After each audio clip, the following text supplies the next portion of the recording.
Hello everyone, मैं रमन कुमार रजक स्वागत करता हूं आप सभी का अपने यूट्यूब चैनल पर। दोस्तों, आज की चर्चा का विषय है प्रिजर्वेशन पीरियड ऑफ रिकॉर्ड्स, यानी कि जो विभिन्न प्रकार के जो रिकॉर्ड्स होते हैं उनको जो संरक्षण करने की अवधि है, उनको संभाल कर रखने की जो अवधि है, प्रिजर्व करने के प्रिजर्वेशन का जो पीरियड है उससे संबंधित जितने भी रिकॉर्ड्स हैं उनको देखेंगे कि कौन सा रिकॉर्ड को कितने वर्ष तक या कितने मंथ तक उनको प्रिजर्व किया जाता है, उनको डिस्ट्रॉय नहीं किया जाता है। आज का पहला प्रश्न है, preservation period of day bag books in CBOs, यानी कि जो प्रिजर्वेशन पीरियड है डे बैग बुक्स का सीबीओज में यानी कि सेंट्रल बैग ऑफिसेज में वो क्या है। तो उसके लिए जो प्रिजर्वेशन पीरियड है वो है 10 साल का, यानी कि ऑप्शन नंबर बी हो जाएगा इसका सही answer. Next question number 2, preservation period of day bag books in UBO and DBOs, यानी कि पूछा गया है कि जो डे बैग बुक्स हैं, जो यूबीओ यानी कि यूनिट बैग ऑफिस, डीबीओ यानी कि डिस्ट्रिक्ट बैग ऑफिसेज में जो प्रिजर्वेशन पीरियड है डे बैग बुक का वो कितना है। तो इसके लिए जो समय है वो है 2 साल का, यानी कि ऑप्शन नंबर ए हो जाएगा इसका सही answer. Next question number 3, preservation period of stock register, stock register को प्रिजर्व करके संरक्षण करने की क्या अवधि है। तो प्रिजर्वेशन पीरियड है स्टॉक रजिस्टर का वो है 10 साल का, यानी कि ऑप्शन नंबर बी हो जाएगा इसका सही answer. Next question number 4, preservation period of repairable bag register, यानी कि जो बैग्स जिनको रिपेयर किया जा सकता है, जो रिपेयर के योग्य होते हैं, उनका प्रिजर्वेशन पीरियड कितना होता है। तो उनके लिए प्रिजर्वेशन पीरियड होता है 10 साल, यानी कि ऑप्शन नंबर बी हो जाएगा इसका सही answer. Next question number 5, preservation period of unserviceable bag register, यानी कि जो प्रिजर्वेशन पीरियड है अनसर्विसेबल बैग्स के रजिस्टर का वो कितने समय तक उनको संरक्षण किया जाता है। तो उसके लिए भी जो समय सीमा है वो है 10 साल, यानी कि ऑप्शन नंबर बी हो जाएगा इसका सही answer. Next question number 6, preservation period of annexes C, यानी कि बैग बैलेंस रिपोर्ट्स के लिए जो प्रिजर्वेशन पीरियड है वो क्या है। तो उसके लिए जो लिमिट है वो है 2 साल की, यानी कि ऑप्शन नंबर ए हो जाएगा इसका सही answer. Next question number 7, preservation period of due bag list, due bag list के लिए जो प्रिजर्वेशन पीरियड है वो कितना है। तो उसके लिए समय सीमा है वो है 2 साल की, यानी कि ऑप्शन नंबर ए हो जाएगा इसका सही आंसर। नेक्स्ट क्वेश्चन नंबर 8 में क्वेश्चन नंबर 8 में preservation period of register showing the bag exchange with the mails between circles, यानी कि जो सर्कल्स के बीच में जो बैग्स का जो एक्सचेंज होता है मेल्स वाले का, जिस रजिस्टर में इसको प्रदर्शित किया जाता है, शोज़ किया जाता है, तो उनके लिए जो प्रिजर्वेशन पीरियड है वो कितना है। तो उसके लिए जो टाइम लिमिट है वो है 2 साल की, यानी कि ऑप्शन नंबर ए हो जाएगा इसका सही answer. Next question number 9, preservation period of records pertaining to physical verification of bags, यानी कि वो रिकॉर्ड्स जिनमें फिजिकल वेरिफिकेशन ऑफ बैग से संबंधित होता है, उन रिकॉर्ड्स को कितने समय तक संरक्षित करके रखा जाता है। तो उनके लिए भी समय सीमा है 2 साल की, यानी कि ऑप्शन नंबर ए हो जाएगा सही answer. Next question number 10, preservation period of correspondence related to robberies theft etcetera inland post, यानी कि जो इनलैंड पोस्ट है उसके संदर्भ में जो कि पत्र व्यवहार किया जाता है, जो संबंध होगा रॉबरीज या थेफ्ट यानी चोरी वगैरह से संबंधित जो रिकॉर्ड्स है वो कितने समय तक उसको प्रिजर्व करके रखा जाता है।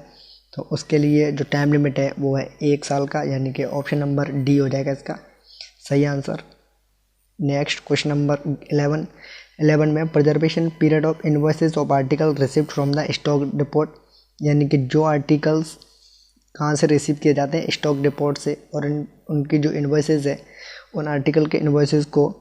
कब तक प्रिजर्व करके रखा जाता है। तो उसके लिए जो टाइम लिमिट है वो है 3 साल का, यानी कि ऑप्शन नंबर सी हो जाएगा इसका सही answer. Next question number 12, preservation period of carbon copies invoices of article return to the stock depots, यानी कि कार्बन कॉपीज़ के लिए और इनवॉइसेस ऑफ आर्टिकल्स जो कि संबंधित है return to the stock depot, उसके लिए जो प्रिजर्वेशन पीरियड है वो है 3 साल, यानी कि ऑप्शन नंबर सी हो जाएगा इसका सही answer. Question number 13, preservation period of order book of a mail office and a section, यानी कि ऑर्डर बुक होती है जो कि मेल ऑफिस या सेक्शन के लिए है,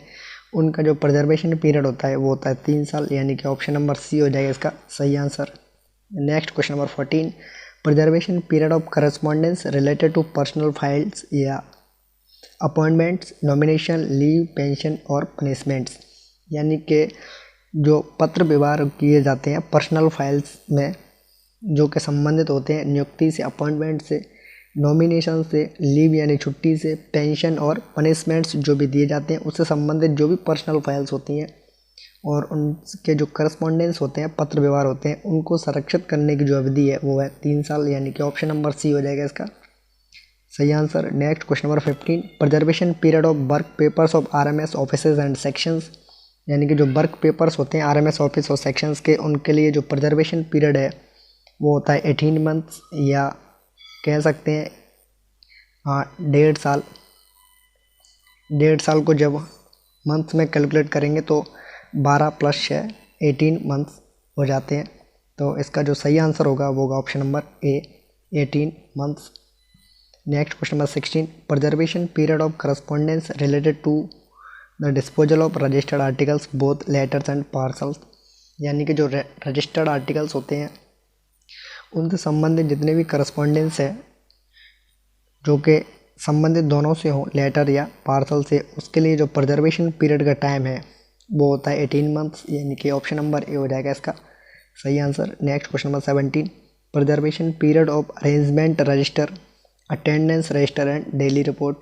यानी कि जो अरेंजमेंट का जो रजिस्टर होता है या जो अटेंडेंस का रजिस्टर होता है और जो डेली रिपोर्ट्स होती हैं उनका जो प्रिजर्वेशन पीरियड है, संरक्षित करने की जो अवधि है वो 18 मंथ्स होती है, यानी कि ऑप्शन नंबर ए हो जाएगा इसका सही आंसर। नेक्स्ट क्वेश्चन नंबर 18 में है preservation period of all records of male department, यानी कि मेल डिपार्टमेंट का जितना भी रिकॉर्ड है उसके लिए, और किसको छोड़ करके, except due mail and sorting list, यानी कि ड्यू मेल और शॉर्टिंग लिस्ट को छोड़ करके जितना भी रिकॉर्ड्स मेल डिपार्टमेंट में रखा जाता है उसके लिए प्रिजर्वेशन पीरियड कितना है, तो उसके लिए प्रिजर्वेशन पीरियड है वो 1 साल, यानी कि ऑप्शन नंबर डी हो जाएगा इसका सही answer. Next question number 19, preservation period of due mail and sorting list और ड्यू मेल के लिए जो प्रिजर्वेशन पीरियड है वो कितना है, तो वो होता है 1 साल after they have cease to be extant, यानी कि ऑप्शन नंबर डी हो जाएगा इसका सही answer. Next question number 20, preservation period of book of post marks, यानी कि जो बुक ऑफ पोस्ट मार्क्स होती है उसके लिए प्रिजर्वेशन पीरियड क्या है, तो उसके लिए जो प्रिजर्वेशन पीरियड है वो है 18 मंथ्स, यानी कि ऑप्शन नंबर ए हो जाएगा सही answer. Next question number 21,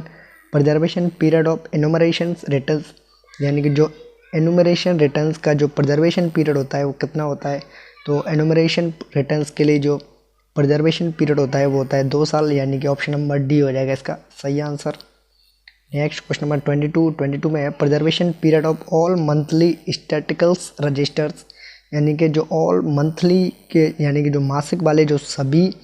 स्टैटिकल्स registers होते हैं उनको प्रिजर्व करने का जो टाइम लिमिट है या जो प्रिजर्वेशन पीरियड है वो होता है 3 साल, तो ऑप्शन नंबर सी हो जाएगा इसका सही आंसर। क्वेश्चन नंबर 23, 23वां प्रश्न है preservation period of nominal roll cum attendance register, यानी कि नॉमिनल रोल और नॉमिनल रोल के साथ साथ और जैसे अटेंडेंस रजिस्टर के लिए जो प्रिजर्वेशन पीरियड होता है वो होता है, उसको रखा जाएगा परमानेंटली प्रिजर्व, यानी कि इसके लिए कोई टाइम लिमिट नहीं होता, इसको परमानेंटली ही प्रिजर्व करके रखा जाता है, यानी ऑप्शन नंबर बी हो जाएगा इसका सही answer. Question number 24, preservation period of postman book, postman की जो बुक होती है उसके लिए प्रिजर्वेशन पीरियड क्या होता है, तो उसके लिए जो प्रिजर्वेशन पीरियड होता है वो होता है 1.5 साल या 18 मंथ्स, ऑप्शन नंबर ए हो जाएगा सही answer. Question number 25, preservation period of cash receipt, cash receipt के लिए प्रिजर्वेशन पीरियड कितना है, तो कैश रिसिप्ट के लिए प्रिजर्वेशन पीरियड है वो है 5 साल, यानी कि ऑप्शन नंबर बी हो जाएगा इसका सही आंसर। नेक्स्ट क्वेश्चन नंबर 26 में प्रिजर्वेशन पीरियड्स ऑफ इंडेंट्स के लिए प्रिजर्वेशन पीरियड्स कितना है, तो इंडेंट्स के लिए प्रिजर्वेशन पीरियड है वो होता है 1 साल, यानी कि ऑप्शन नंबर सी हो जाएगा इसका सही answer. Question number 27, preservation period of loss of और डैमेज टू पोस्टल आर्टिकल, यानी कि अगर कोई पोस्टल आर्टिकल उसका लॉस हो जाए, खो जाए या उसको डैमेज हो जाए, उस स्थिति में ऐसे रिकॉर्ड्स को रखने के लिए जो प्रिजर्वेशन पीरियड होता है वो होता है 3 वर्ष, यानी कि ऑप्शन नंबर सी हो जाएगा इसका सही answer. Question number 28, preservation period of register of destructions of record, यानी कि जो डिस्ट्रक्शंस ऑफ रिकॉर्ड्स से संबंधित जो रजिस्टर है उसको संरक्षित करने की जो अवधि है वो होती है परमानेंटली, यानी कि ऑप्शन नंबर डी हो जाएगा इसका सही आंसर। उसको परमानेंट रूप से उसको संरक्षित करके रखा जाता है। नेक्स्ट क्वेश्चन नंबर 29 में है preservation period of all records of registration and parcel department other than related to foreign articles, यानी कि फॉरेन आर्टिकल्स को छोड़ करके जितना भी रिकॉर्ड्स है रजिस्ट्रेशन और पार्सल डिपार्टमेंट में उसको संरक्षित करके रखने की जो अवधि होती है वो होती है 1 साल, यानी कि ऑप्शन नंबर डी हो जाएगा इसका सही answer. Question number 30 preservation period of all records of registration and parcel department related to foreign article, यानी कि जो फॉरेन आर्टिकल से संबंधित जितना भी रिकॉर्ड्स होता है रजिस्ट्रेशन और पार्सल डिपार्टमेंट में